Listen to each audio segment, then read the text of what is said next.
ఒక్క మాట కూడా సమాధానం చెప్పలేని దౌర్భాగ్యపు స్థితిలో హరీష్ రావు గారు మీరు ఎందుకు ఉన్నారు అని చెప్పి కాంగ్రెస్ కార్యకర్తలందరూ కూడా ప్రశ్నిస్తున్నారు. దీన్ని కాంగ్రెస్ కార్యకర్తల మీద తోసిపుచ్చినప్పటికీ కూడా మీరు మరి కవిత గారు మాట్లాడే మాటలకి ఆవిడ చేసే ఆరోపణలకి సమాధానం చెప్పాలి కదా హరీష్ రావు గారు.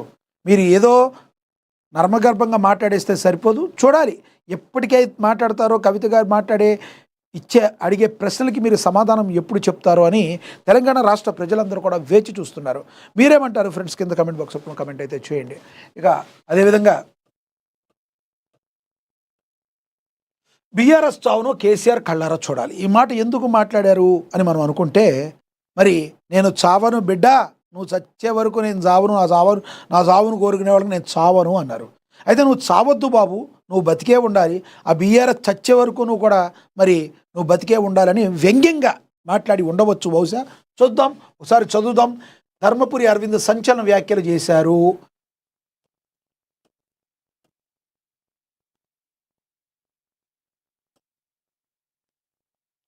బీఆర్ఎస్ చావును కేసీఆర్ కళ్ళారా చూడాలి, ఎంపీ అరవింద్ సంచలన వ్యాఖ్యలు. కేసీఆర్ రేవంతులు వీరిద్దరికీ లాగుల మీద ప్రేమ. ఒక ఆయన లాగుల్లో తొండలు విడుస్తా అంటాడు, మరొక ఆయన లాగులు పగిలేదాకా కొట్టాలంటాడు. BJP MP Dharmapuri Arvind satires వేశారు. కేసీఆర్ చనిపోవాలని ఎవరూ కోరుకోవడం లేదని, ప్రపంచ స్థాయిలో ట్రంప్, రాష్ట్ర స్థాయిలో కేసీఆర్ వల్లే మంచి ఎంటర్టైన్మెంట్ ఉందని వ్యంగ్యంగా మాట్లాడారు. ఆయన 100 ఏళ్లు బతకాలని, బీఆర్ఎస్ చావును కేసీఆర్ కళ్ళారా చూడాలని అన్నారు. జగిత్యాల సభలో కేసీఆర్ పచ్చి అబద్ధాలు ఆడారని అరవింద్ విమర్శించారు. కేసీఆర్ను కేటీఆర్ కవితలే ఎక్కువగా హింసిస్తున్నారని అరవింద్లో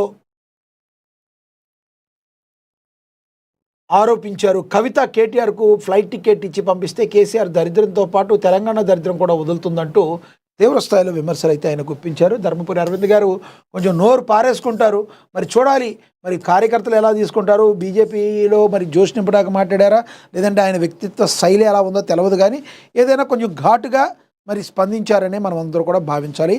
ధర్మపురి అరవింద్ గారు మాట్లాడిన వ్యాఖ్యలు మీరు ఏ రకంగా చూస్తారో కమెంట్ చేయండి. ఇక ఫ్రీ బస్సు పథకం రద్దు చేస్తామని ప్రకటించే దమ్ముందా? కేసీఆర్ను సూటిగా ప్రశ్నించారు ధనసరి అనసూయ అలియాస్ సీతక్క గారు. ఎందుకంటే మరి రేపొద్దున ఎలక్షన్లకు వెళ్ళేటప్పుడు మేము ఫ్రీ బస్సు విషయంలో మీరు ఒక మాట చెప్పాలి. ఫ్రీ బస్సు మీరు ఉంచుతారా తీసేస్తారా అనేది చెప్పేయాలి. ఈ ఫ్రీజ్ మీరు చెప్పకుండా వెళితే అది 100% తీసేస్తారని ప్రజలకు అర్థమవుద్ది. తద్వారా మీరు ఓడిపోతారు అని సీతక్క గారు బలంగా నమ్ముతున్నట్టున్నారు. అసలు మీరు చెప్పకపోతే మరి ఫ్రీ బస్సు ఉంచుతారా తీసేస్తారా అనేది మరి మీరు చెప్పాల్సిందే అని చెప్పి సీతక్క గారు అడుగుతున్నారు. దీని గురించి కూడా ఒకసారి చూద్దాం.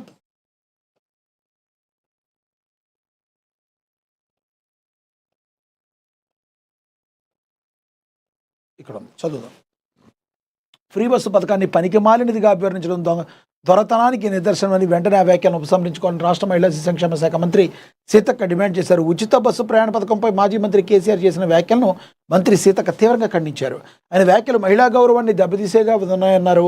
మహిళా లోకానికి వెంటనే క్షమాపణ చెప్పాలని డిమాండ్ చేశారు. సీతక్క నిజంగా ఈ పథకం పనికిరాదని భావిస్తే దాన్ని రద్దు చేస్తామని చెప్పే ధైర్యం మీకుందని సూటిగా ప్రశ్నించారు. కేసీఆర్ గారు మరి ఇది నిజం కదండి, మీరు ఎన్ని మాటలు మాట్లాడినా మీరంతా తోపులు అయినప్పటికీ కూడా మరి ఒక ఆడబిడ్డ మహిళ అడిగిన ప్రశ్నకు మీరు సమాధానం చెప్పాలి కదా కేసీఆర్ గారు. ఫ్రీ బస్సు మేము ఇవ్వం, ఫ్రీ బస్సు ఒక పనికిమాలిన బస్సు అన్నారు, మేము వస్తే రద్దు చేస్తామని మీరు చెప్పండి. మీరు అన్నారు కదా తొలి సంతకం హైడ్రాని తీసి ఎత్తి అవతలేస్తా అన్నారు కదా, ఫ్రీ బస్సు తీసి అవతలేస్తా అని మరి ఎందుకు చెప్పలేకపోయారు మీరు? మరి నిజంగా అది పనికిమాలింది అయితే అని నేను అడగట్లేదు, సీతక్క గారు అడుగుతున్నారు. దీనికి మీరు సమాధానం చెప్పాల్సిన అవసరం ఉంది. మీరు చెప్తారు, మీరు సమాధానం చెప్పే వెళ్ళాల్సి అవకాశం ఉంది. మరి దాన్ని బట్టి మీరు ఏ రకంగా ముందుకు పోతారనేది తెలుస్తుంది. ఫ్రీ బస్సు తీసేస్తాం అని చెప్పే దమ్ము మీకు ఎందుకు లేదని ధనసరి అనసూయ సీతక్క గారు ప్రశ్నించడం అయితే జరిగింది. ఇంకా తదుపరి చూస్తే తమిళ తంత్రం గెలుపు మంత్రం ముక్కోణంలో ముందున్నదెవరు? డిఎంకే కూటమి మొగ్గు వైపు. చెన్నై సిటీలో విజయ్ జోరు. వారసత్వ పోరులో స్టాలిన్ టాప్ అని, డబుల్ ఇంజన్ సర్కార్పై వ్యతిరేకత ఉందని సర్వేలన్నీ కూడా డిఎంకే మాటే మాట్లాడుతున్నాయని కూడా ప్రచురించారు. ఇక తమిళనాడు ఎన్నికల బరిలో నిలిచిన స్టార్ అభ్యర్థులు మరి ఎంకే స్టాలిన్ డిఎంకే, మరి అలాగే అంచుమణి రామాదాస్, అదేవిధంగా ఉదయనిధి స్టాలిన్ డిఎంకే, మరి తమిళసై సౌందరరాజన్ బీజేపీ, మరి ఎడప్పాడికే పళనిస్వామి ఏఐఏడిఎంకే అన్నాడీఎంకే, వానతి శ్రీనివాస్ బీజేపీ, మరి అదేవిధంగా C Joseph Vijay TVK, L Murugan BJP, మరి సీమాన్ ఎన్టీకే, అదేవిధంగా కే అన్నామలై బీజేపీ. వీళ్ళందరూ కూడా బరిలో నిలిచిన స్టార్ అభ్యర్థులు. కాబట్టి తమిళనాట రాజకీయాలు ఏ విధంగా ఉండబోతున్నాయని కూడా ఎంతో ఉత్కంఠ రేపుతుంది అన్నమాట వాస్తవంగా మనం పరిగణించాలి. ఇక బెంగాల్పై సట్టాబజారు లెక్క ఇదే హోరాహోరీగా తమిళనాడే కాదు మరి బెంగాల్లో కూడా చాలా ప్రతిష్టాత్మకంగా అన్ని రాజకీయ పార్టీలు ఈ ఎన్నికలను అయితే తీసుకున్నమాట వాస్తవం. ఇక సట్టాబజార్ అంచనాల ప్రకారం బెంగాల్లో టీఎంసీ బీజేపీ మధ్య ఊహించని గట్టి పోటీ నెలకొంది. ఇందులో టీఎంసీకి మరి 1,50,151 సీట్లు, బీజేపీకి ఏంటి టీఎంసీకి 1,58,161 సీట్లు, బీజేపీకి 1,27,130 సీట్లు, ఐఎన్సీకి 46 సీట్లు వస్తాయని అంచనా వేసింది. దీనికి సంబంధించి ఇది మరి ఓట్లు అనుకుంటా, మరి ఇది పొరపాటు పడి ఉంటుంది. దీనిలో సట్టాబజార్ మార్కెట్లో అత్యంత బలమైన అంచనాగా భావిస్తున్నారు.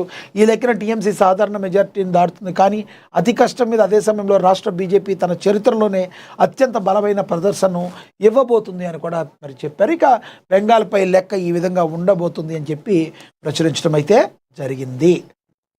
అదేవిధంగా చూసుకుంటే పులివెందులో వైఎస్ జగన్ నేడు ప్రజా దర్బార్. వైఎస్ఆర్సీపీ అధినేత మాజీ ముఖ్యమంత్రి వైఎస్ జగన్మోహన్ రెడ్డి మంగళవారం సాయంత్రం తన సొంత నియోజకవర్గం పులివెందులకు చేరుకోనున్నారు. 3 రోజుల పర్యటన నిమిత్తం వచ్చిన ఆయనకు కడప విమానాశ్రయం నుంచి పులివెందుల మార్గం అంతటా కూడా పార్టీ శ్రేణులు, అభిమానులు ఘన స్వాగతం పలికారు.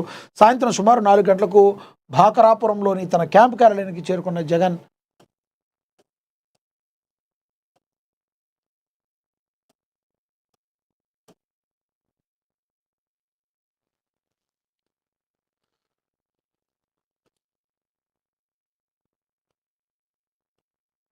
ఆలస్యం చేయకుండా మరి ప్రజా దర్బార్ కార్యక్రమాన్ని ప్రారంభించారు. ఇక తనను కలిసేందుకు నియోజకవర్గంలో వివిధ మండలాల నుంచి వచ్చిన ప్రజలు, వికలాంగులు మరియు వృద్ధుల సమస్యలను అడిగి ఓపికగా ఆలకించారు. రాత్రి 7 గంటల వరకు సాగిన ప్రజా దర్బార్లో ప్రజల నుంచి వందలాది అర్జీలు స్వీకరించిన జగన్ వారి సమస్యల పరిష్కారానికి తన వంతుగా సహకారం అందిస్తానని అయితే చెప్పడం అయితే జరిగింది.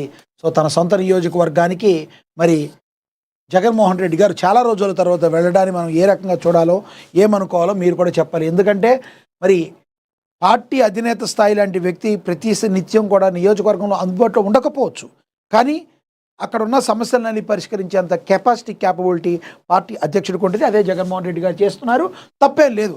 కానీ జగన్మోహన్ రెడ్డి గారు గుర్తుంచుకోవాల్సింది మరి వేరే నియోజకవర్గంలో ఉన్న అధినేతలను మీరు ఎందుకు అక్కడ లేరు అని ప్రశ్నిస్తూ ఉంటారు. దీన్ని ఏ రకంగా చూడాలో మనందరం కూడా ఆలోచించాలి. ఉదాహరణకి పవన్ కళ్యాణ్ గారు ఆ పిఠాపురంలో ఉండరు అంటారు. పిఠాపురంలో మీరు పులివెందుల్లో లేరుగా ఉంటున్నారా? అదేవిధంగా మనం చేస్తేనేమో ఒకటి, ఎదుటోళ్ళు చేస్తే ఒకటనే నానుడిని తగ్గించుకోవాలి అని చెప్పి విశ్లేషకుల అభిప్రాయం. ఇక అదేవిధంగా చూసుకుంటే ఇక పిఠాపురం ఫ్లెక్సీ చిచ్చు, వర్మపై జనసేన దాడి యత్నం, వర్మ వర్సెస్ దొరబాబు. ఉమ్మడి తూర్పుగోదావరి జిల్లా రాజకీయాలకు కేంద్ర బిందువుగా ఉన్న పిఠాపురం నియోజకవర్గంలో తెలుగుదేశం మరియు